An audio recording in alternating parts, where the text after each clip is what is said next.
참예수님, 네, 반갑습니다. 오늘 우리 여기 오신 여러분들하고 제가 노년의 생활에 대한 얘기를 좀 하도록 하겠습니다. 우리나라가 자식에 대한 관심은 세계에서 1등인데 노인에 대한 관심은 선진국 중에서는 꼴등인 것 같아요. 정말로. 우리가 3,000년 전에 평균 연령이 얼마였느냐 하면 3,000년 전에 평균 연령이 20세였어요. 20살. 3,000년 전에. 근데 1900년, 지금으로부터 100년 전에 평균 연령이 몇 세였냐면 47세였어요. 그러니까 3,000년 동안 27년 늘어난 거예요. 근데 1900년에서 지금 2008년, 불과 100년 만에 평균 연령이 80세야. 그러니까 100년 만에 몇 세가 늘어났느냐 하면은 33년이 늘어나는 거, 33년이. 그러니까 지금 우리 여기 할머니들 보통 보면은 제가 장례 미사에 보면은 대개 92살, 93살 이래요. 우리 여기 주방장 어머니도 얼마 전에 돌아가셨는데 96세 돌아갔어요. 96세. 그러니까 요즘 70쯤 이렇게 돌아가면은 뭐라 그러냐면 아유 빨리 죽었네 그래요. 70쯤 죽으면. 그렇죠? 70쯤 죽으면 빨리 죽었네 그래요. 그러니까 여기 대부분의 분들이 여기 계신 분들 보면은 이 정말로 재수 없으면 100살까지 다 살 거예요. 여기 있는 분들은 100살까지. 예. 까매서 한번 호구 조사를 한번 해봐야 되겠다. 나 지금 70 넘었다. 손 들어봐요. 70 넘었다. 70은 나이도 아니네 보니까. 80 넘었다 하면 손 들어. 80. 우리 할머니 80 넘었어요? 몇 살이세요? 81? 이 할머니 여기까지 온 근력 보니까 105살까지 살게 생겼네. 예. 아니 81인데 이렇게 정정한데, 근데 여러분들 천지가 그래요. 천지가. 우리가 2006년에 100살 넘은 사람이 몇 명이냐면 1960명이에요. 그러니까 거의 2,000명 됐어요. 2007년에 몇 명? 4,000명이에요. 4,000명. 더블로 늘어나요. 더블로. 일본은 100살 넘은 사람이 3만 명이 넘어. 3만 명이. 그러니까 옛날에는 연령이 어떻게 돼 있었느냐 하면은 애들이 많았고 어른이 조금이었어요. 그래갖고 뭐 애들은 굉장히 많은데 나를 가면 갈수록 적어갖고 동네에서 60살 넘은 사람은 1명 내지 2명이야. 동네에서. 그러니까 60 환갑 넘었다 그러면 이렇게 지나가다도 환갑 넘은 할머니가 지나가면 절로 고개를 숙였단 말이에요. 어디 옛날에 할아버지 할머니 환갑 넘은 할아버지 할머니 지나가는데 담배를 펴요. 피다가도 얼른 끄지. 근데 지금은 이게 우리나라가 65세 이상이 500만 명이에요. 500만 명. 65세 이상이. 그러니까 도표를 그리면은 이래 60세가 훨씬 많아. 65세가. 미국은 3,300만 명. 65세 넘은 분들이. 또 이 일본은 2천만 명. 그러니까 존경을 하려고 해도 누굴 존경해? 이 수없이 많이 돌아다니는데 옛날에 하나 둘이어야지 존경을 해야지. 지금은 천지가 할머니 할아버지들인데 누굴 존경해? 누굴 존경해? 그냥 길에 채이는 게 할머니 할아버지인데 존경할 수가 없는 거예요. 혹시 우리 늙은이들 왜 존경하지 않나 이렇게 섭섭해하는 할머니 할아버지들이 착각하는 거예요. 하나 둘이어야지 존경해지. 신부도 본당 신부가 하나니까 3,000명 교우들이 존경하는 거예요. 본당 신부가 100명이다. 우리 본당에 신부가 100명이다. 존경할 거 안 할 것 같아. 채이는 게 본 신부인데, 근데 신부님 만나기 하늘의 별 따기보다 어려우니까 존경을 하는 거예요. 옛날에 할머니 할아버지들이 존경받았던 이유가 동네에서 거의 없었기 때문에. 중간에 다 죽었어. 근데 요즘 안 죽고 다 같이 가는 거야. 다 같이. 65세 이상이 500만 명이에요. 500만 명. 참고로 북한은 65세 이상이 몇 명이냐? 아니 북한은 평균 연령이 몇 세냐? 지금 30세예요. 북한은. 우리나라는 80세인데. 그러니까 우리나라 사람들이 북한보다 50년 더 사는 거 평균 연령이. 그러니까 여러분들 지금 남한에서 사는 거 감사해 안 감사해요? 정말로 감사한 거예요. 우리가 지금 뭐 여러 가지 뭐 경제 불황이다 어쨌다 저쨌다 해도 6.25 끝날 때나 여러분들 해방될 때보다 지금 잘 먹고 잘 살아요 못 살아요? 그때에 비하면 너무너무 잘 먹고 잘 사는 거예요. 그런데도 우리가 불행하다고 생각한다면은 하느님이 축복을 엄청나게 줬는데도 그 축복의 가치를 모르는 거죠. 근데 어쨌든 우리나라는 지금 프랑스는 120년 동안 고령화가 천천히 진행됐어요. 근데 우리나라는 20년 만에 초고령 사회로 들어섰어요. 왜냐하면 우리나라가 왜 초고령 사회로 들어서느냐 하면은 우리나라가 먹을거리가 참 건강해요. 세계 5대 건강식품이 있는데 우리나라의 김치, 일본의 나또, 인도의 렌틸, 스페인의 올리브, 그리스의 요거트, 이게 세계 5대 건강식품이에요. 근데 그 중에 우리나라 식품이 뭐가 있어? 김치가 있단 말이야. 근데 인도의 렌틸이나 일본의 나또가 뭘로 만드냐면 콩으로 만드는 제품이에요. 근데 우리나라 콩으로 만드는 제품이 뭐가 있어? 된장, 간장, 고추장, 그리고 더 기가 막힌 건 뭐예요? 청국장 있잖아요. 청국장. 이 좋은 걸 먹으니까 죽어요, 안 죽어요? 안 죽는 거예요. 그러니까 다른 나라 120년 동안 가는 초고령 사회를 우리는 몇 년 만에 가는 거예요? 20년 만에 지금 가고 있어요. 제가 병자성사를 가보면은요, 보통 95살 먹은 어머니를 며느리가 이렇게 모시면 며느리가 몇 살이냐면 70살이야, 70살. 그러면 내가 병자성사를 가면 이렇게 누워있는 할머니, 그야말로 누워서 이렇게 죽 5년, 10년 받아 먹는 할머니, 이렇게 며느리가 손을 잡고 뭐라고 그러는지 아세요?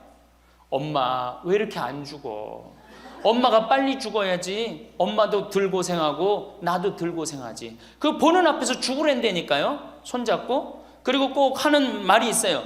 엄마가 빨리 죽어야지 우리 신부님도 그만 고생시키고. 병자성사 맨날 오니까 신부님 고생한다 이거지. 그러니까 살아있는 게 다 고생이라는 거지. 본인도 고생, 며느리도 고생, 병자성사 오는 신부님도 고생. 그러니까 늘 고생한다니까. 엄마 빨리 죽으라고 그러는 거예요.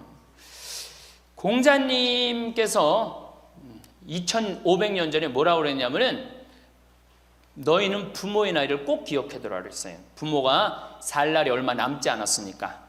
그래갖고 내가 그 얘기를 듣고 부모님 나이를 기억하다가요, 요즘은 60 넘어서 기억하기 시작했는데 요즘 포기했어요. 헷갈려.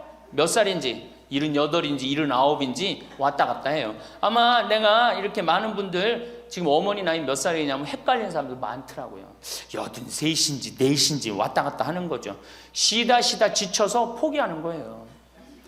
제가 능평성당에 그 봉송체를 갔는데 이 할머니를 92살서부터 봉송체를 다녔는데 이 할머니 기억력이 기가 막혀요. 전달 봉송체 온 날 정확하게 기억해요. 날짜 요일까지. 근데 이 할머니가 내가 할머니 몇 살이에요? 그러면은 89이래. 92인데도 89이래. 93때 가갖고 할머니 몇 살에 89이래. 95까지 제가 봉송체를 갔거든요. 그때도 물어보면 89이래. 왜 89이라고 그럴 것 같아요? 그렇게 기억력 좋은 할머니가. 미안한 거예요. 너무 오래 살으니까 누구한테 미안해? 자식들한테 미안한 거예요. 자식들한테. 그러니까 지금 이게 우리 현대의 가장 심각한 문제는 뭐예요? 이게 안 죽는 거, 안 죽는 거. 그럼 왜 안 죽느냐? 이게 의학이 발달해갖고요. 죽을만 하면 살려갖고 오고, 죽을만 하면 살려갖고 오고, 그래서 죽고 싶어도 죽지도 못해요, 지금. 1920년에 페니실린이 개발이 됩니다. 세계대전이 끝나고 난 다음에 페니실린이 보편화돼요. 페니실린 나오기 전에는 조금만 상처만 나도 죽었어요. 아물지 않으면. 안에 골마도 다 죽었어요. 근데 페니실린 나오고 난 다음부터 어떻게? 상처 나도 안에 골마도 페니실린 한 방만 넣으면 다 낫는 거예요. 전염병이고 뭐고. 그러니까 이제 안 죽기 시작한 거예요. 또 MIT 공대 아이들이 20세기의 최고의 발명품을 뭘로 아느냐면 칫솔로 봐요. 칫솔. 20세기 최고의 발명품. 그러니까 칫솔 나오기 전에 옛날에 여기 할머니들, 동네 할머니들, 50된 할머니들 이빨이 몇 개나 남아 있었어요. 여기 하나, 여기 하나, 그러고 뻥 뚫렸잖아요. 그렇죠? 그래갖고 그냥 옛날에는 합죽이 굉장히 많았죠. 이빨이 없으니까. 그리고 왜 옛날에는 이빨이 칫솔도 없었지만 왜 이빨이 이렇게 성하지 않았어요? 애를 7, 8, 10 놓으니 그거 애 놓으면서 힘쓰느냐고 잇몸 다 물러나고 이빨 빠지는 거예요. 근데 요즘 애도 안 놓지. 칫솔로 하지. 그러니까 이빨이 하나 둘이면은 50쯤 되면 이빨이 다 빠져요. 이빨이 하나 둘이면 어떻게 해요? 하나 둘이면 죽밖에 못 먹어요. 50살 넘어서 죽 먹기 시작하면은 아무리 죽 먹고 오래 살아도 10년 이상 못 버팁니다. 그 옛날에 환갑을 못 넘겼던 거예요. 근데 요즘 칫솔이 있어갖고 이빨이 온전한 할머니들 천지예요. 또 요즘은 의술이 발달해갖고 어떻게? 치과에 가갖고 틀니 다 해놓지. 또 이 해놓지. 요즘 또 임플란트까지 하지. 그러니까 이빨이 그냥 80이 돼도 다 튼튼한 거야. 이빨이 튼튼하니까 일주일에 한 번씩 고기를 꼭꼭 씹어 먹는 거예요. 죽 먹던 시대하고 고기 먹는 시대하고는 이건 틀리는 거예요. 매일 단백질을 공급해 주니까 죽어요, 안 죽어요? 안 죽는 거예요. 그래서 지금 어떻게? 굉장히 오래 사시는 거예요. 그리고 요즘 또 어떻게? 옛날에는 운동이 어딨어. 옛날에는 밭에 나가서 일하고 그냥 늘 힘들게 살았잖아요. 그러니까 옛날에는 맨날 나가서 고생하고 이빨 없지. 그러니까 어떻게? 그러니까 빨리 죽는 거예요. 근데 요즘은 건강식품 먹지, 운동하지, 헬스하지, 수영하지. 이게요, 이래서 얼마나 오래 사는지 몰라. 저 뒤에 계신 분들, 지금 40대, 50대 되신 분들 손 들어보세요. 40대, 50대 되신 분들, 여러분들은 120살까지 살아. 120. 정말이에요. 여러분들은 120살까지 삽니다. 그러면 여러분들 지금 몇 년 남은 거야? 70년 남은 분들 많아요. 지금 자식이 문제가 아니라 누가 문제야? 여러분들이 문제예요. 지금 자식 걱정할 때가 아니에요. 지금 70년이면 작은 시간이에요? 70년이면 엄청나게 긴 시간이에요. 이 70년 동안 뭐하고 살 거냐? 이거 진짜 고민해야 돼요. 이렇게 오래 살 줄 모르고 노년에 대한 준비 안 하신 분들이, 이 노년에 대한 준비를 하신 분들은 과연 몇이나 되고, 노년을 준비 안 하신 분들은 얼마나 될까? 내가 보기엔 노년 제대로 준비한 사람들 10%도 안 돼요. 우리는 노년을 어떻게 준비하면 된다고 생각했어? 자식 하나 잘 키우면은 노년 준비 잘한다고 생각하고 있는 거예요. 근데 우리나라가 이 자식 교육의 맹목적이죠. 맹목적입니다. 이 세계에서 자식한테 이렇게 맹목적인 나라 없어요. 세계에서. 그러면은 우리 할머니들, 할아버지들이 왜 자식 교육을 맹목적으로 시켰느냐? 1900년도에 조선이 무너져 버려요. 그렇죠? 1900년도에 조선이 무너져 버려요. 그럼 조선 무너지기 전에 500년 동안 양반 상놈이 있었어. 그러니까 양반하고 상놈이 있었는데, 여기 계신 분들 뭐 다 지금 족보 있다고 그러죠? 나도 사실은 우리 집 족보 있다고 그러지만은 이게 얼마나 믿어야 될지 몰라. 왜냐하면은 조선시대 양반이 10%밖에 안 됐어요. 100명 중에 10명만 양반이었어요. 충청도가 10%, 경상도는 4%밖에 안 됐어요. 그러면 90%는 다 뭐야?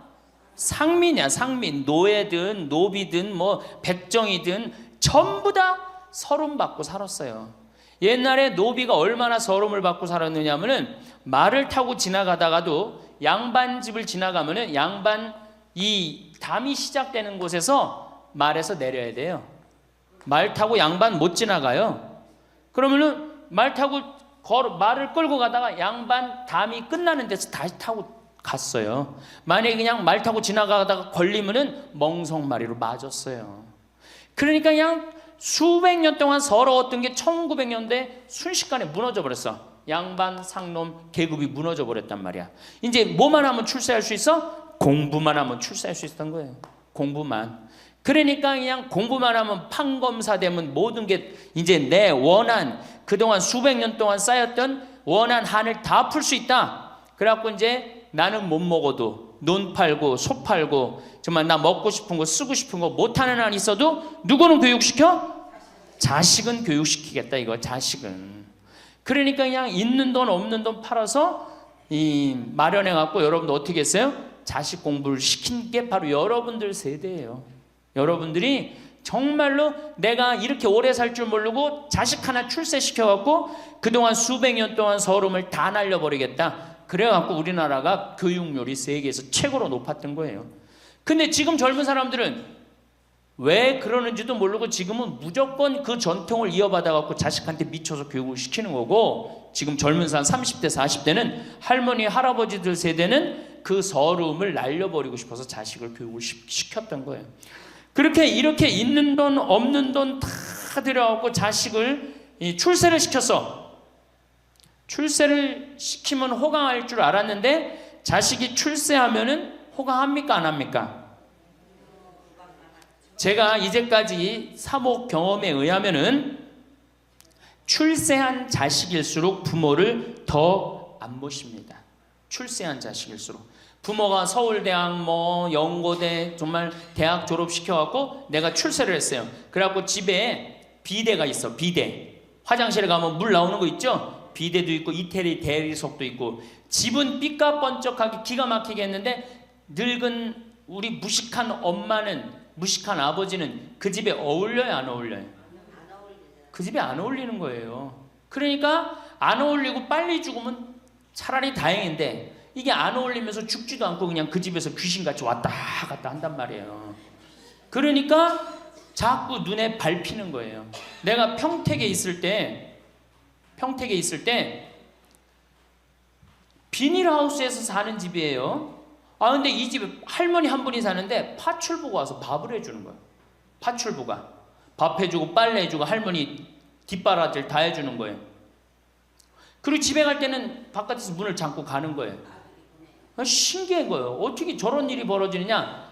또 봉송체도, 성당 다녀고 봉송체도 하고. 알고 봤더니 아들이 서울에서 100억대 재산가야. 집은 정말 으리으리한 집이야. 근데 그 무식한 할머니가 그 집에 어울려요 안 어울려요? 안 어울리는 거야. 그러니까 이건 그래도 그 자식이 양심은 있어갖고 엄마는 내다버릴 수는 없고, 그러니까 서울에서 평택에다가 비닐하우스를 줘갖고 파출부 하나 있어. 거기다 갖다 놓고 그냥 내다버릴 수는 없고 어떻게 그냥 그렇게 모시는 거예요. 그랬더니 내가 어느 노인대학에 오신 분들한테 이 강의를 했더니 할머니 한 분이 그런 얘기를, 안 버린 게 다행이다 그러는 거예요. 그걸로 만족하는 거예요. 안 버림을 당하는 것만 해도 다행이라고 그러는 거예요. 이게 기가 막힌 정말로 시대에 우리가 살고 있죠. 여기 우리 할머니 할아버지들, 내 자식이, 특히 아들 자식, 내가 이 아들에 대한 아주 그 혐오감이 있는데, 아들 자식 출세시키면은 내가 호강할 것 같죠? 가만히 생각해봐요. 아들을 기가 막히게 잘 키워서 서울대학 나왔어, 의사가 됐어, 판검사가 됐어. 그러면은 어떤 할머니가 그래요. 아들 자식 잘 키우면 잘 키울수록 여우 같은 년이 나타나서 낚아채 간다는 거예요. 아들 자식을 잘 키우면 잘 키울수록 여우 같은 년이 나타나서 낚아채 간다는 거예요. 근데 가만히 생각해보니까 그 말이 맞는 것 같아요. 왜? 아니 의사하고 판검사면은 이쁘고 귀하게 자란 집 딸이 낚아채 갈 거 아니야. 다 그렇게 결혼하지 않아요? 그럼 그걸 어떻게 해? 그냥 자식 뺏기는 거예요. 그래서 딸을 둘 놓으면 금메달, 아들 하나 딸 하나 놓으면 은메달, 아들만 둘 놓으면 목메달이에요. 그래서 아들만 둘 놓으면 목메달이에요. 여기 얼마 전에 굉장히 재미난 통계가 나왔어요. 아들은 늙은 부모를 54% 구박한대요. 아들은 늙은 부모를, 며느리가 14% 구박한대요. 딸이 11% 구박한대요. 그러니까 아들 하나 딸 하나 있으면 늙어서 구박을 얼마나 받아? 55% 구박 받는 거야. 그렇죠? 근데 아들만 둘이면 어떻게 되는 거야? 곱하기 2 하면 되는 거예요. 여기다가. 그럼 몇 퍼센트 구박 받아? 108% 구박 받는 거예요. 그러니까 아들 있다고 좋아하는 시대는 끝났다. 아들 있다고 좋아하는 시대는. 그리고 잘 키운 아들일수록 누가 나타나서 낚아채 간다?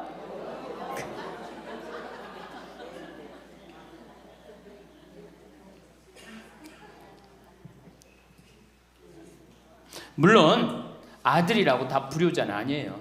물론 제가 이렇게 목욕탕 이렇게 가보면은요, 정말 기가 막힌 아들을 많이 봐요. 80, 90된 아버지를 60된 아들이 모시고 와갖고 다 때 밀어드리고, 그 다음에 온탕에 들어갈 때도 손 한번 대보고 아버지 여기 괜찮다고 그러고, 끝나면 또 온몸에 로션 다 발라주고, 이 옷 입혀가는 그런 자식들 참 많이 봐요. 기가 막힌 효자들도 있어요. 또 음식점에 가보면은 큰 늙은 그냥 꼬부랑 할머니 모시고 와갖고 고기 구워서 입에 넣어드리는 자식들도 참 많이 봐요. 그렇게 효도하는 자식들도 있는데 그 몇 퍼센트냐? 10% 이상 넘지 않을 거려.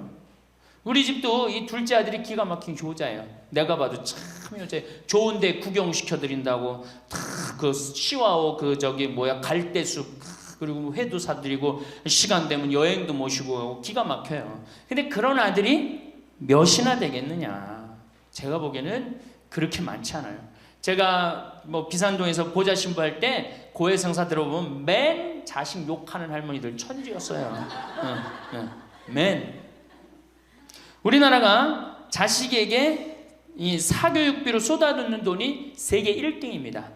OECD 국가 경제개발협력기구 국가 중에 1등이에요. 1등. 올해도 자식한테만 사교육비가 얼마 들어가? 20조 원을 쏟아넣었어요. 공교육비 말고 학교 가는 학비, 책값 이런 거 말고 학원 보내고 과외시키는 것만 20조 원을 쏟아넣은 거예요. 정신 나간 거죠. 이렇게 있는 돈 없는 돈 쏟아서 자식한테 쏟아붓는데 늙은 부모 안 찾아가기로 세계에서 1등이 어디예요? OECD 국가 중에 우리나라가 1등이에요. 엄청나게 받았는데 그거 부모한테 되돌려줘요? 안 되돌려줘요? 되돌려주지 않아요.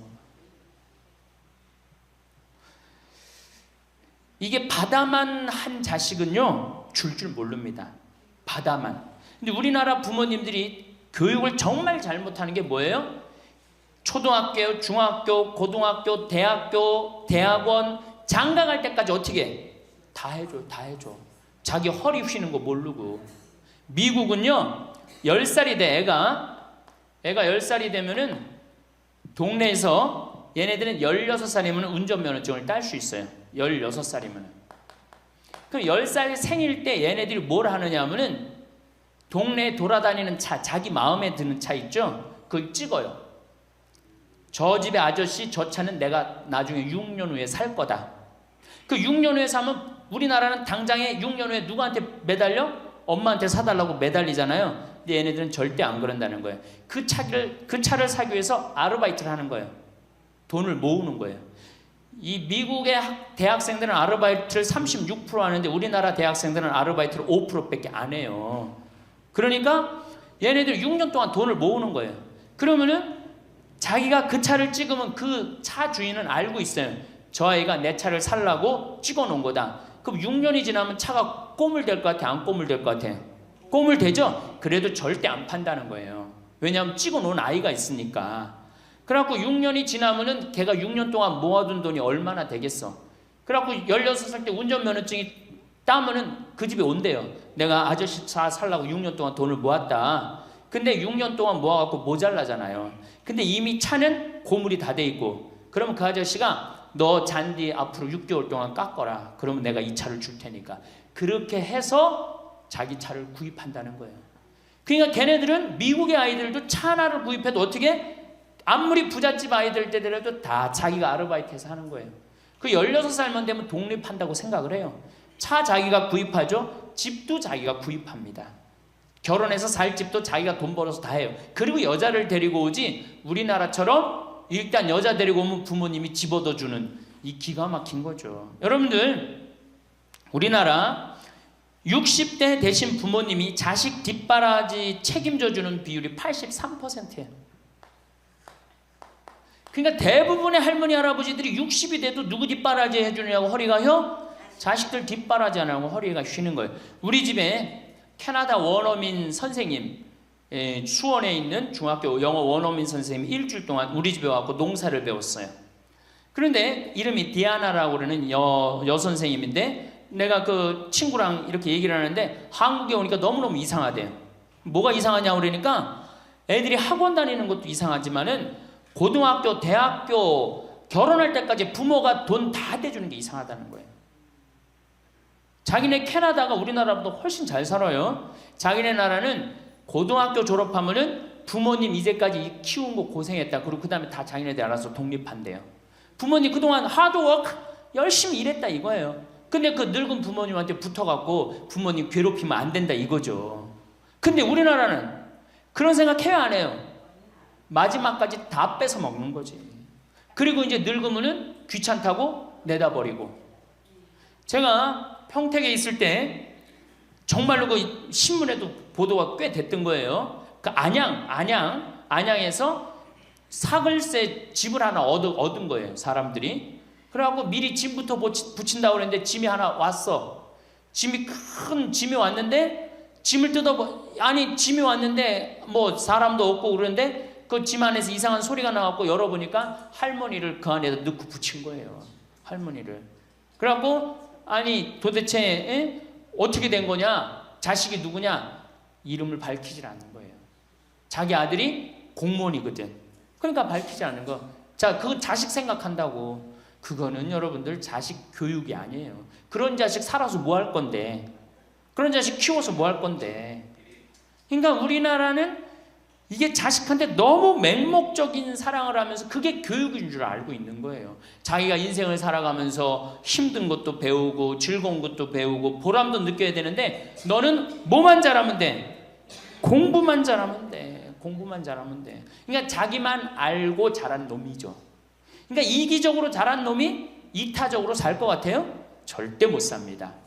우리 어렸을 때는 어머니가 부침개를 했어. 그럼 어떻게 해요?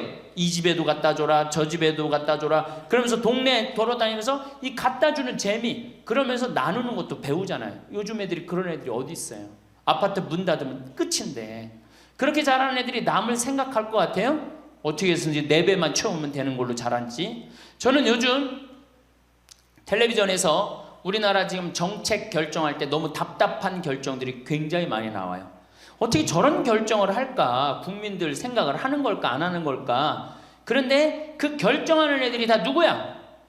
초등학교 때 공부 잘하고 중학교, 중고등학교 공부 1, 2등 하고 서울대학 가고 행정고시, 외무고시 이런 거 다 합격한 애들이 결정한 거예요. 자기만 알고 자란 애가 결정하는 거예요.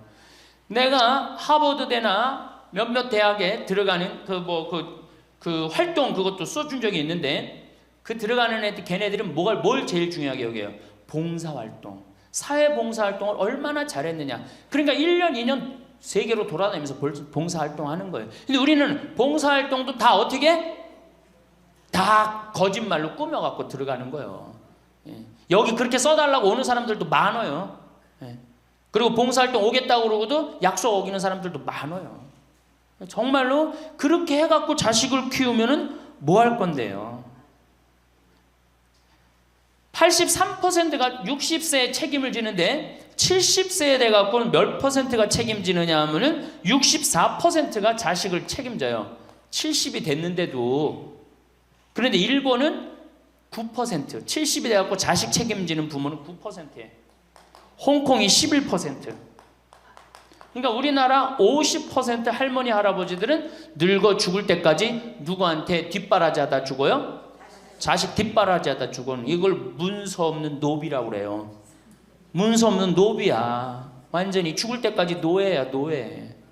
그러니까 그렇게 하시면은 안 됩니다. 이제 여러분들 인생을 사셔야 돼. 자, 효도가 사라진 시대예요. 이제는 부모가 애절해야지 효도를 하지. 부모가 내가 부모가 없으면 내가 정말로 이게 안 되겠구나 이래야 되는데 지금 내가 50, 60이 됐는데도 부모가 살아있어 안 살아있어요? 50, 60이 돼도 부모가 살아있어요. 내 몸 하나 건사하기 힘든데 누구까지 책임져? 80, 90된 어제 성당에서 교육을 받으러 왔는데 자기 부모 살아있는 분 손들어 보니까 많더라고요. 몇 살이냐니까 100살이래. 100살. 그래갖고 자식들이 어떻게 됐냐고 그러니까 자식들이 먼저 죽었대요. 너무 오래 살으니까 자식 앞세우는 할머니들도 굉장히 많아요. 100살. 100살이래요. 요즘 90 넘는 거는 아주 쉬운 일이에요. 웬만해야지 효도할 거 아니야. 먼저 죽는데, 모시다가 먼저 죽는데. 조선시대만 하더라도 부모님을 그저 10년만 정성스럽게 모시면 부모님이 알아서 돌아가 주셨어요. 알아서 돌아가 주셨어요. 그런데 요즘 부모님들은 20년을 모셔도 30년을 모셔도 돌아갈 생각을 안 하는 거예요. 100살을 산다면 거의 50년을 모셔야 되는 거예요. 그러니까 자식들이 부모 모시다 지치는 거예요. 자식들이 부모 모시다 지치는 거예요. 긴 병에 효자 없다는 말뿐만 아니라 오래 사시는 늙은 부모님한테도 효자 없게 되어 있습니다. 생각해 보십시오. 내 나이가 70이 다 됐는데도 내 몸 하나 건사하기도 힘든데 100살 된 부모님 모시는 거 쉬운 일이 아닌 거예요. 제일 좋은 건 뭐예요? 내가 늙어 죽을 때까지 자식한테 의지하지 않고 살다가 돌아가실 때는 꼴까닥 죽어버리는 거야. 돌아가실 때는. 그러니까 지금 자식하고 같이 붙어서 산다 이런 생각 꿈도 꾸지 마시고 그냥 나 혼자 살다가 어떻게 죽을 때 꼴까닥 죽으면 되는 거. 죽을 때 신부님 그래도 자식이 내 임종은 봐야 되지 않느냐. 임종은요 부모님 조선시대에 또 그 전에 한 평균 연령 37세 40세 때 자기 부모님 돌아가시는 거 못 보면 한이 됐어요. 그렇죠? 근데 지금 임종 볼 필요 없어요. 볼 만큼 봤어. 아주 지겹게 봤어. 뭐 임종까지 봐요. 그냥 주무시다가 꼴까닥 돌아가시는 게 제일 좋으신 거예요. 이 꼴까닥 돌아가시는 방법은 내가 이제 네 번째 시간에 알려드리도록 하겠습니다. 신부님 어떻게 꼴까닥 돌아가는 방법이 있습니까? 방법이 있어요. 꼴까닥 죽는 방법이 있어요. 우리 옛날에 뭐라 그래? 요즘 뭐라 그래? 9988이라고 그러죠? 99세까지 팔팔하게 살아라. 이 방법이 있어요. 이건 제가 이제 말씀을 드릴 거예요. 환갑, 진갑 다 찾아 먹네. 그러면 진짜 오래 살았다는 얘기죠. 환갑은 몇 살 때 환갑 잔치를 해요? 60에 하죠.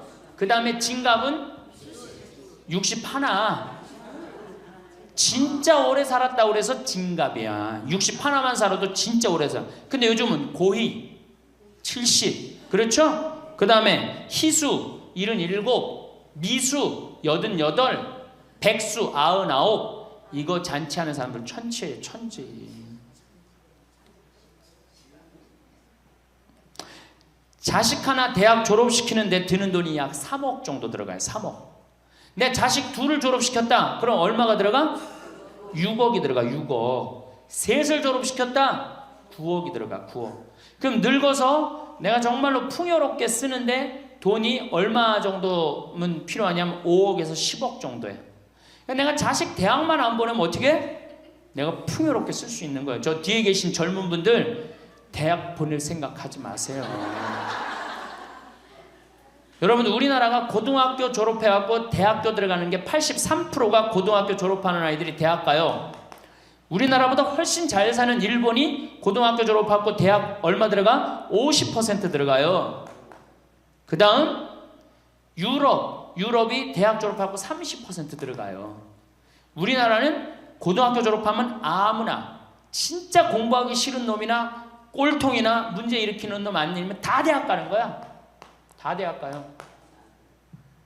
일본은 할 만한 놈만 가는 거예요. 일본은.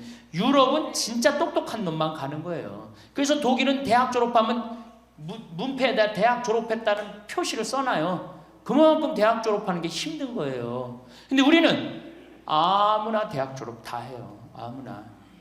그 좋은 대학 가면 몰라. 머리는 완전히 그냥 정말로 돌머리인데 그냥 무슨 지방 제3대학 4대학 나왔고 취직을 해요. 올해 여러분들 100명 졸업한 중에 취직 몇 명 했어? 3.8명에서 3.8명. 96명이 취직을 안 하고 놀고 있어요. 대학원 졸업했겠다. 손에 기름 묻히긴 싫겠다. 엄마 아버지 등 뜯어먹고 살고 있는 거예요. 아까 얘기했잖아. 83%가 60이 돼도 자식 책임진다고. 대학 졸업하고 취직을 해야지 자기 구실을 할 거 아니야. 차라리 대학 졸업하고 취직도 못할 양이라면 어떻게 하는 게 좋아요?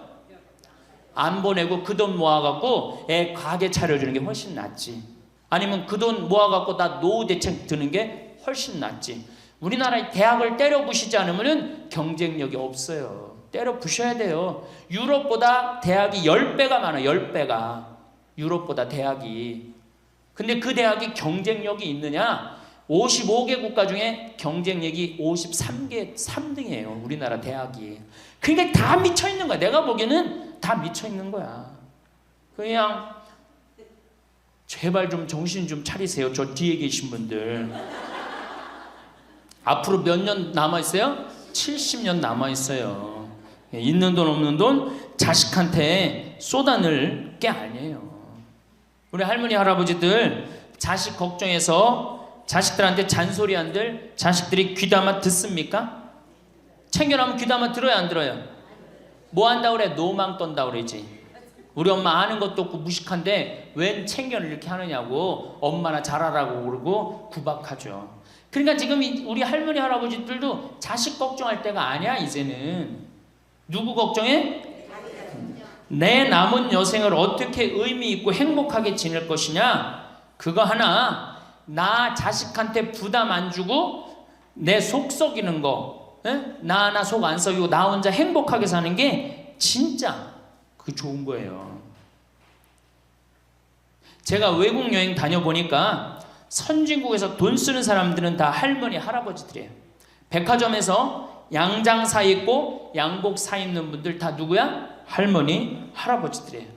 내가 뭐 프랑스 파리 쌍젤리제 거리, 그 다음에 이탈리아 나보나 광장 이런 데 다 다녀보잖아요. 밤에 누구만 돌아다녀요? 할머니 할아버지들만 돌아다녀요. 거기서 다 팔짱 끼고 나와서 와인 마시고 맥주 한 잔 마시고 그리고 들어가세요. 우리나라 명동 밤거리에 누구만 돌아다녀요? 젊은 애들만 돌아다니죠? 할머니는 그 시간에 뭐해? 뒷방에 쥐처럼 웅크리고 있는 거예요. 정말로. 그래갖고 명동에 나가면 할머니들 할아버지도 구경할 수 없는데 탑골 공원에 가보면 할머니들이 거기서 뭐하고 비둘기하고 놀고 있잖아. 놀아주는 사람도 없으니까 비둘기하고 놀아주고 있는 거예요. 제발 그러지 마시고 가지고 있는 거 쓰고 돌아가세요. 쓰고. 그리고 제발 다니세요. 그리고 우리 할머니들 지금 오늘 1박 2일 이렇게 나와주는 거 이거 며느리한테 굉장히 좋은 거예요. 나 며느리랑 산다 한번 손 들어봐. 며느리랑 사는. 며느리랑 사는 분은 가능한 한 집에서 자꾸 나가주는 게 좋은 거예요. 하루라도 집을 비워주는 게 며느리가 좋은. 생각해봐. 30년 40년 시어머니하고 같이 산다고 생각을 해봐요. 아침부터 저녁까지 그냥 얼굴 마주보고 산다고 생각해봐. 얼마나 힘들어. 귀 있을 때마다 뭐 해주는 게 좋아? 나가주는 게 좋은 거예요. 그러니까 가능한 한 나가 돌아다니고, 예? 아침에 해 뜨면 집에 나와갖고 해 지면 집에 이제 들어가는 거, 그게 좋은 거예요. 그래갖고 청승맞게 탑골공원 그런 데 가면 안 되고 이런 데. 그냥 노인대학, 우리 천주교가 진짜 잘하는 게 뭔지 아세요? 노인대학이에요. 노인대학. 이거 정말로 천주교 진짜 잘하는 것 중에 하나예요. 우리나라 경제가 왜 안 돌아가는 줄 아세요? 할머니 할아버지들이 돈을 안 써서 경제가 안 돌아가는 거예요. 할머니 할아버지들이 돈을 안 써서 경제가 안 돌아가는 거 생각을 해봐. 옛날에는 할머니 할아버지들이 조금밖에 없었잖아요. 쓰면 얼마나 써, 이 할머니 할아버지들이. 애들이 돈 썼잖아요. 근데 지금은 어때?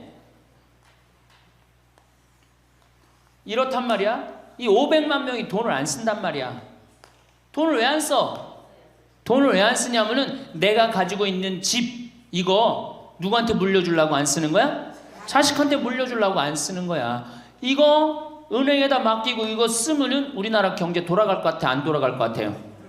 팍팍 돌아갑니다. 팍팍. 할머니들이 여행도 많이 다니고 옷도 많이 사고 맛있는 것도 많이 사고 사 먹고 그러면 경제 팍팍 돌아가. 아 근데 이 500만 명이 돈을 깔고 뒷방에 딱 그냥 눌러 앉아서 안 쓰네.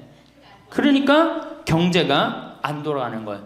다 쓰시다가 돌아가실 때 통장에 500만 원만 남겨놓고 돌아가세요. 500만 원만 통장에 다 쓰다가 신부님 500만 원으로 무슨 장례를 합니까? 부주금 들어오잖아. 부주금. 이 부주금 갖고도 싸우는 사람 많아요. 네가 더 갔느냐 내가 더 갔느냐 그리고 싸우고 앉아 있다고. 세상에 부모 돌아가셨는데 부주금 갖고 그래갖고 형제끼리 싸워갖고 죽고 그러는 경우도 많아요. 얼마나 이게 우리나라가 지금 정말로 불행한 거예요. 다 쓰다가 통장에 얼마만 남기고 죽어? 500만 원만 남기고 죽을 때 어떻게 죽어? 꼴까닥 죽어버리란 말이야. 다 쓰다가 통장에 500만 원만 남으면은 꼴까닥 죽게 돼 있어요. 근데 안 쓰고 뒷방에 들어 앉으면은 10년, 20년 벽에 똥치라고 사는 거예요.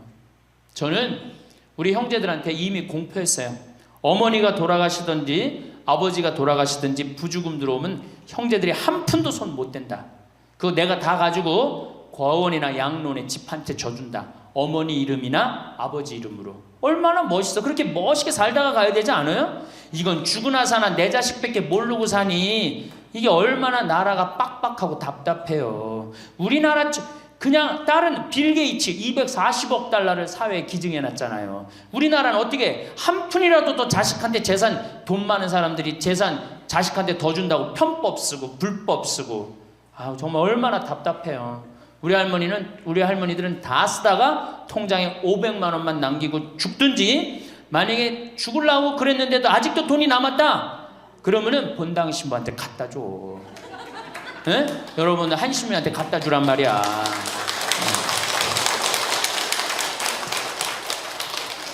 박수 치는 거 보니까 갖다 줄 의사가 있나 본데? 에? 제발 자식한테 주는 게 절대 훌륭하게 사는 게 아니에요. 자식들은 지가 알아서 살고 나는 마지막에 이제 하느님한테 빌려 썼으니 하느님의 영광을 위해서 가난하고 어려운 이웃을 위해서 희사하고 가는 거예요. 그렇게 살아야지 우리나라가 복지국가가 되고 선진국가가 되는 거예요. 부자 부모가 돌아가면은 국가재산의 반은, 본인의 재산의 반은 국가가 갖고 와 써보지도 못하고, 나머지 반은 네가 더 갖느냐 내가 더 갖느냐 형제끼리 싸워갖고 원수가 돼갖고 서로 만나지도 않아요. 예, 만나지도 않아요. 근데 가난한 집 부모가 돌아가면은 이제 우리 부모 돌아갔으니까 우리밖에 안 남았다, 서로 나눠 가질 것도 없으니까 싸우지도 않고 어떻게 우애가 더 좋아진단 말이에요. 그걸 누가 만들어? 여러분들이 결정하는 거예요. 지금 아까 물어보니까 뭐 4억 5억 아파트 한 채에 뭐 4억 5억, 야, 그 돈 남겨놓으면 자식이 좋아할 것 같아요? 서로 원수됩니다. 원수돼요. 그러니까 다 쓰다 돌아가세요. 냉면 먹고 싶으면 큰아들이 사줄래나 둘째 아들이 사줄래나 막내딸이 사줄래나 여름 내내 기다렸는데 한 놈도 와서 안 사줘. 그 억울해 안 억울해? 아니 냉면이 얼마나 한다고? 5,000원이면 사 먹잖아요. 그럼 내 돈 주고 내가 가서 사 먹으면 되는 거를 큰아들이 사줄래나 둘째 아들이 사줄래나 막내딸이 사줄래나 그걸 기다려. 그렇게 청승을 떨고 살아요. 내가 가서 내가 사 먹으면 되는 걸. 근데 평생 나를 위해서 써봤어 안 써봤어? 이젠 써보세요. 나를 위해서 쓰는 연습을 하세요. 그래야지 나라 경제가 돌아가는 거예요. 나무는 뿌리가 썩으면은 나무는 튼튼하지 못해요. 열매는 맺을 수가 없어요. 근데 우리나라는 지금 뿌리 썩어요 안 썩어요? 노인이라는 뿌리, 부모라는 뿌리가 썩잖아요. 그러니까 나무가 튼튼하겠어? 열매가 튼튼하겠어요? 이 열매들 내가 보기에는 요즘 중고등학교 젊은 애들 다 썩었다고 표현하면 좀 과할지 모르지만 내가 보기엔 96%는 대학까지 졸업하고도 놀고 앉아 있어요. 그러니까 제발 여러분들 그렇게 하지 마시고, 그렇게 할 양이라면 차라리 내가 남은 인생 이제까지 자식 고생시켰고 자식 공부하느냐고 고생했죠. 그렇죠? 그 다음에 노동해내냐고 고생했지. 이제 65세 넘어서 인생이 휴가 기간 아니야. 휴가라면 휴가를 멋있게 쓰다가 죽어야 될 거 아니에요. 이제 우리 할머니 할아버지는 휴가 아니야 지금? 휴가죠? 휴가라 오늘 여기 1박 2일 동안 온 거 아니에요 여기 지금? 그렇죠? 근사하게 살다가 멋있게 살다가 죽을 때는 통장에 500만 원 남겨놓고 죽을 때는 어떻게? 꼴까닥. 매달 나오는 연금으로는 점점 오르는 물가를 따라잡기 힘드신가요? 병원비, 관리비, 식비, 매달 빠듯한 살림에 한숨만 늘어나시나요? 자녀들에게 손 벌리기는 싫은데 용돈이라도 벌고 싶으신가요? 아니면 작은 돈이라도 벌어서 손주들에게 용돈을 주고 싶으신가요? 혹시 은퇴 후에도 새로운 도전을 꿈꾸시나요? 여행도 하고 일도 하면서 제2의 인생을 시작하고 싶으신가요? 여러분의 경험과 지혜를 활용할 수 있는 특별한 기회들이 있습니다. 안녕하세요, 여러분. 오늘은 나이가 들어서도 할 수 있는 의미 있는 일자리와 특별한 기회들에 대해 이야기를 나누려고 합니다. 최근 통계청 자료에 따르면 기초연금과 국민연금을 최대한 모두 받아도 한 달 평균 120만 원 정도라고 합니다. 하지만 식료품값은 매달 오르고 병원비는 점점 늘어만 갑니다. 실제로 60대 이상 절반 이상이 노후 생활비가 부족하다고 합니다. 그러기에 60세 이상 노인의 약 70%가 경제활동 참여를 희망한다고 합니다. 하지만 걱정하지 마세요. 우리 나이에도 할 수 있는 체력 부담 없이 꾸준히 수입을 만들 수 있는 일들이 많이 있습니다. 단순히 생활비를 버는 것을 넘어 보람과 즐거움도 함께 찾을 수 있는 기회들이 기다리고 있습니다. 67세 김영수 씨는 이렇게 말씀하십니다. 은퇴하고 나니 하루가 너무 길더라고요. TV만 보면서 시간을 보내는 게 너무 아깝다는 생각이 들었어요. 그래서 뭐라도 해보자 싶었죠. 알고 보니 우리 나이에도 할 수 있는 일이 정말 많더라고요. 이제 구체적인 방법들을 하나씩 알아보도록 하겠습니다. 첫 번째는 시니어 강사가 되는 것입니다. 여러분의 전문성과 경험을 다음 세대에게 전달하는 방법입니다. 예를 들어 전직 교사였다면 방과 후 학교 강사나 학습지도 교사로 활동할 수 있습니다. 최근에는 온라인 강의 플랫폼을 통해 수업을 진행하는 시니어 강사도 늘고 있습니다. 72세 박명자 씨는 35년간의 초등학교 교사 경험을 살려 현재 지역 아동센터에서 주 3회 수업을 하고 계십니다. 아이들과 함께하는 시간이 즐겁고 월 80만 원 정도의 수입도 생겨서 좋아요. 처음에는 요즘 아이들과 잘 맞출 수 있을지 걱정했는데 오히려 아이들이 할머니처럼 편안하게 대해줘서 더 즐겁게 수업할 수 있었어요. 시니어 강사가 되기 위해서는 몇 가지 준비가 필요합니다. 교육청이나 평생교육원에서 제공하는 강사 양성 과정을 수료하면 좋습니다. 또한 파워포인트나 줌 같은 기본적인 컴퓨터 프로그램 사용법을 익혀두면 좋습니다. 교육 전문가 이미경 씨는 이렇게 조언합니다. 시니어 강사의 가장 큰 장점은 풍부한 경험과 노하우입니다. 이론적 지식보다는 실제 경험에서 우러나오는 진정성 있는 이야기가 학습자들에게 더 큰 감동을 줄 수 있습니다. 두 번째는 반려동물 케어 서비스입니다.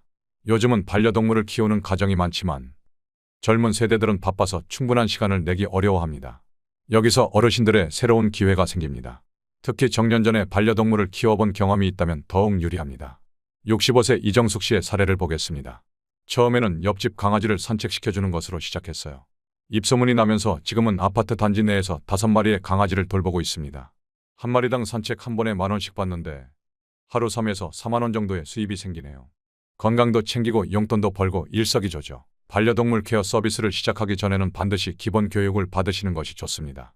농림축산부에서 인증하는 반려동물 관리사 자격증 과정이 있으며 3개월 정도의 교육으로 취득할 수 있습니다. 반려동물 행동 전문가 김현우 씨는 이렇게 조언합니다. 반려동물을 돌보는 일은 단순히 산책만 시키는 게 아닙니다. 반려동물의 행동 특성을 이해하고 응급 상황에 대처할 수 있는 기본 지식도 필요합니다. 또한 반려동물 보험에 가입하는 것도 필수입니다. 수익을 높이기 위한 팁도 있습니다.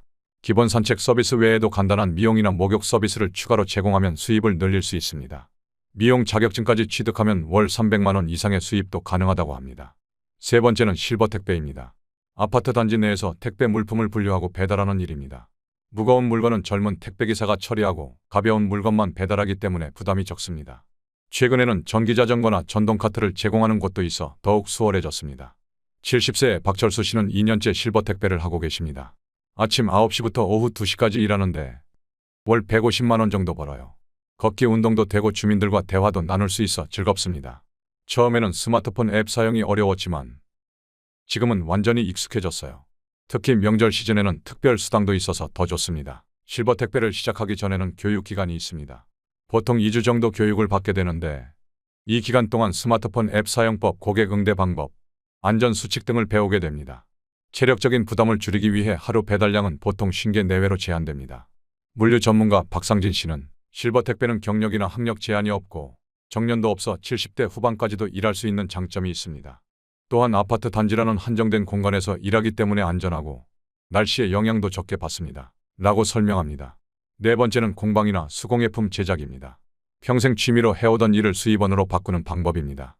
요즘은 온라인 마켓이 발달해서 판매도 쉽습니다. 특히 손작업으로 만든 제품에 대한 젊은 층의 관심이 높아지면서 시니어들의 수공예품이 새롭게 주목받고 있습니다. 68세 김순자 씨는 손뜨개 제품을 만들어 판매하고 계십니다. 원래는 손주들 선물용으로만 뜨개질을 했는데 딸이 온라인 마켓에 올려보자고 제안했어요. 지금은 월 70에서 80만 원의 수입이 있네요. 특히 겨울에는 주문이 밀릴 정도예요. 작년에는 손뜨개 클래스도 열어서 수강생들도 생겼답니다. 이커머스 전문가 정민수 씨는 온라인 판매 성공을 위한 팁을 제시합니다. 제품 사진이 매우 중요합니다.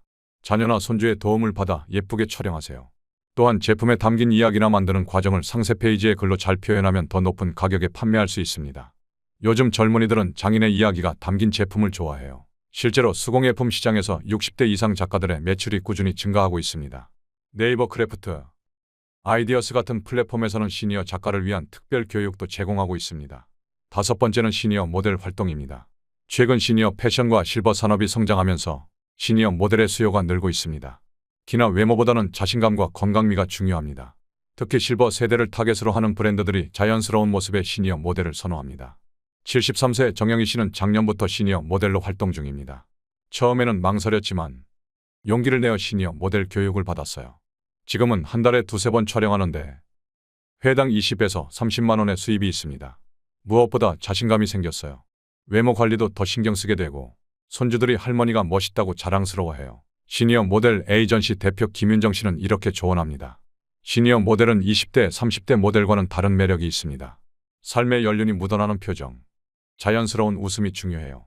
최근에는 유튜브나 SNS용 영상 촬영 의뢰도 많이 들어옵니다. 기본적인 워킹과 포즈만 배우면 누구나 도전할 수 있어요. 시니어 모델을 시작하기 위해서는 전문 교육기관의 교육을 받는 것이 좋습니다. 보통 3개월 과정으로 워킹, 포즈, 표정 연기, 메이크업 등을 배우게 됩니다. 교육비는 평균 50에서 100만 원 정도이며 수료 후에는 에이전시를 통해 활동할 수 있습니다. 여섯 번째는 공공시설 스마트폰 강사입니다. 디지털 시대에 진입하면서 어르신들의 스마트폰 활용 교육 수요가 급증하고 있습니다. 특히 같은 세대가 가르칠 때 더 쉽게 이해하고 공감할 수 있어 시니어 스마트폰 강사의 인기가 높아지고 있습니다. 66세 이상철 씨의 사례입니다. 은행원 출신이라 디지털 기기에 익숙했어요. 복지관에서 스마트폰 강의를 시작했는데 수강생들이 또래가 가르쳐주니 덜 부끄럽다고 하시더라고요. 주 3회 수업으로 월 120만 원 정도 벌고 있습니다. 특히 요즘은 모바일 뱅킹이나 키오스크 사용법 강의 요청이 많아요. 디지털 교육 전문가 박지원 씨는 다음과 같은 조언을 합니다. 강의를 시작하기 전에 먼저 스마트폰 활용 지도사 자격증을 취득하시면 좋습니다. 또한 다양한 브랜드의 스마트폰 사용법을 숙지하고 기초부터 심화까지 단계별 커리큘럼을 준비하세요. 수강생들의 눈높이에 맞춘 친절한 설명이 중요합니다. 현재 전국의 복지관과 주민센터에서는 시니어 디지털 강사를 지속적으로 모집하고 있으며 서울시의 경우 50플러스 센터를 통해 전문 강사 양성 과정도 운영하고 있습니다. 일곱 번째는 아파트 택배 보관실 관리입니다. 최근 많은 아파트에서 무인 택배 보관실을 운영하고 있는데 여기서 택배 물품을 정리하고 주민들의 찾기를 도와주는 일입니다. 체력적 부담이 적고 근무 환경도 쾌적해 인기가 높습니다. 69세 황미영 씨는 이렇게 말씀하십니다. 하루 6시간 정도 근무하는데 월 급여가 160만 원이에요. 앉아서 일할 수 있고 에어컨도 있어서 편합니다. 주민들과 대화도 나눌 수 있어 외롭지 않아요. 특히 명절 시즌에는 특별 수당도 있어서 좋답니다. 아파트 관리 전문가 이준호 씨는 택배 보관실 관리자는 단순히 택배를 전달하는 것 이상의 역할을 합니다. 아파트의 보안과 주민 서비스를 책임지는 중요한 직책이에요. 친절하고 꼼꼼한 성격이신 분들께 특히 추천드립니다. 라고 조언합니다. 이 일을 시작하기 위해서는 기본적인 컴퓨터 활용 능력과 택배 관리 프로그램 사용법을 익혀야 합니다. 대부분의 아파트 관리사무소에서 1, 2주간의 기초 교육을 제공합니다. 여덟 번째는 작은 카페 운영입니다. 은퇴금으로 소규모 카페를 시작하는 분들이 늘고 있습니다. 특히 주택가나 공원 근처에서 편안한 분위기의 카페를 운영하면 좋은 반응을 얻을 수 있습니다. 71세 박영수 씨는 2년 전 집 근처에 20평 규모의 작은 카페를 열었습니다. 처음에는 걱정이 많았지만 손주들의 도움으로 SNS 홍보도 하고 이제는 단골 손님도 생겼어요. 월 수입은 200에서 300만 원 정도입니다. 바리스타 자격증도 따고 나니 더 자신감이 생기더라고요. 창업 컨설턴트 최정훈 씨는 시니어 카페 창업 시 다음 사항들을 조언합니다. 초기 투자 비용을 최소화하기 위해 권리금이 없는 곳을 추천합니다. 또한 혼자 감당할 수 있는 규모로 시작하세요. 메뉴도 대여섯 가지로 단순화하는 것이 좋습니다. 특히 시니어만의 강점을 살려 옛날 다방 스타일이나 전통차를 특화하면 차별화가 가능합니다. 성공적인 카페 운영을 위한 준비 과정도 중요합니다. 3개월 정도 소요되는 바리스타 자격증 취득, 카페 창업 교육 이수, 위생 교육 이수 등이 필요합니다. 초기 투자 비용은 보증금 포함 5천만 원 정도면 시작할 수 있습니다. 아홉 번째는 농산물 직거래 판매입니다. 텃밭이나 작은 농장에서 직접 기른 농산물을 온라인이나 지역 장터에서 판매하는 방법입니다. 최근에는 친환경 농산물에 대한 수요가 높아 소규모 농사라도 충분한 수익을 낼 수 있습니다. 63세 김동철 씨의 사례입니다. 퇴직 후 시골에 작은 텃밭을 일구기 시작했는데 유기농 채소를 찾는 분들이 많더라고요. 지금은 온라인 직거래로 월 150만 원 정도의 수입을 올리고 있습니다. 특히 정기 구독 회원이 20명 정도 있어서 안정적인 수입이 생겼어요. 농업 전문가 김태호 교수는 소규모 농사라도 차별화된 작물 선택과 스토리텔링이 중요합니다. 라고 강조합니다. 일반 농산물이 아닌 특수작물이나 프리미엄 작물을 선택하세요. 또한 재배 과정을 SNS로 공유하면서 소비자와 신뢰를 쌓는 것이 중요합니다. 농사 시작 전에는 농업기술센터에서 제공하는 귀농교육을 받는 것이 좋습니다. 기본적인 농사 기술부터 온라인 마케팅까지 배울 수 있습니다. 10번째는 공동육아 도우미입니다. 맞벌이 가정이 늘면서 아이들을 돌봐줄 신뢰할 수 있는 어르신을 찾는 수요가 많습니다. 특히 전문성과 경험을 갖춘 시니어 육아 도우미는 높은 급여를 받을 수 있습니다. 65세 장미숙 씨는 35년간의 유치원 교사 경험을 살려 이웃의 아이들을 돌봐주고 있어요.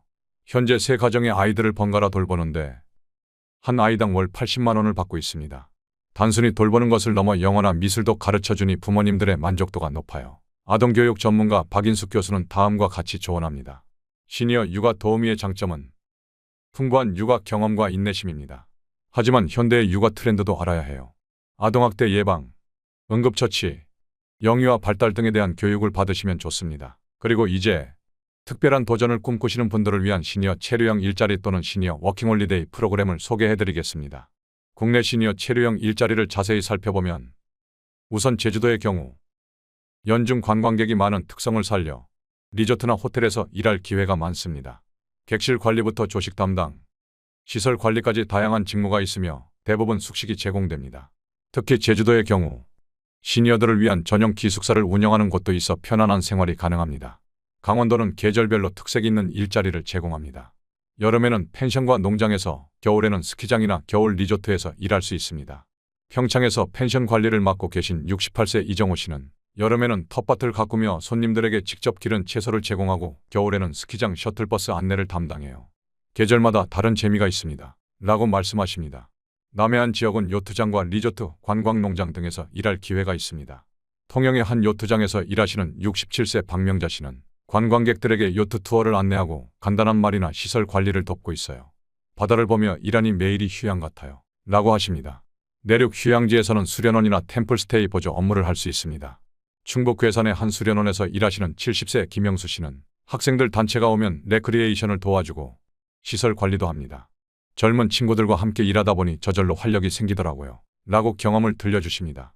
이런 체류형 일자리들은 보통 주 5일 근무에 하루 6에서 8시간 정도 일하게 됩니다.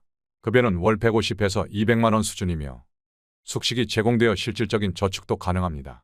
대부분 3개월 단위로 계약하며 업무 평가가 좋으면 계속 연장할 수 있습니다. 여러분, 지금까지 다양한 시니어 일자리와 체류형 프로그램들에 대해 알아보았습니다. 나이가 들었다고 해서, 은퇴했다고 해서 더 이상 할 수 있는 일이 없다고 생각하지 마세요. 오히려 여러분의 경험과 지혜는 우리 사회에 꼭 필요한 소중한 자산입니다. 72세 최영희 씨는 이렇게 말씀하십니다. 은퇴 후 5년 동안 집에만 있었어요. 텔레비전만 보며 하루하루를 보내다가 우연히 이런 기회들이 있다는 걸 알게 됐죠.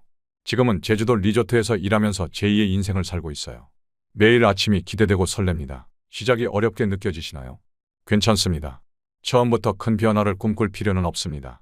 가까운 주민센터나 시니어 클럽에 방문해서 상담을 받아보세요. 작은 시작이 여러분의 인생을 크게 바꿀 수 있습니다. 전문가들은 이렇게 조언합니다. 일을 시작하기 전에 건강검진을 받고 자신의 체력과 흥미에 맞는 일을 선택하세요. 처음에는 단기 프로그램으로 시작해서 점진적으로 늘려가는 것이 좋습니다. 특히 요즘은 코로나19 이후 비대면 일자리도 늘어나고 있습니다. 집에서도 할 수 있는 일들이 많아졌어요. 여러분의 상황에 맞는 다양한 선택지가 있다는 걸 기억하세요.